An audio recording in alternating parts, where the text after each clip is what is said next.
মুমিন কখনো হেরে যায় না। মুমিনের হারাবার কিছু নাই। মুমিনের জীবনে যদি আনন্দ আসে, মুমিন শুকরিয়া করে, শুকরিয়া করলে সওয়াব আছে না নাই?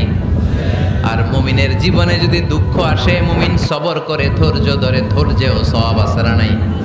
তাহলে আমাদের সব দিক দিয়েই তো লাভ। আনন্দের দিনগুলাতে শুকরিয়া করব, আর দুঃখের দিনগুলাতে ধৈর্য ধরবো, দুইটার মধ্যে সওয়াব আছে না নাই?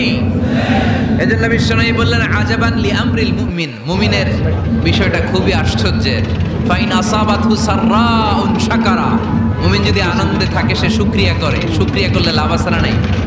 ওয়াইন আসাবাতহু দাররাউন সাবারা, আর দুঃখে পড়লে সে সবর করে, ধৈর্য ধরে, ধৈর্য ধরলে সওয়াব আছে না নাই? তার মানে আমাদের হারাবার কিছু আছে। মাঝে মাঝে আল্লাহ আমাদেরকে দুঃখ কষ্ট দিয়ে পরীক্ষা করতে চান, এগুলো আমাদের জন্য খারাপ নয়।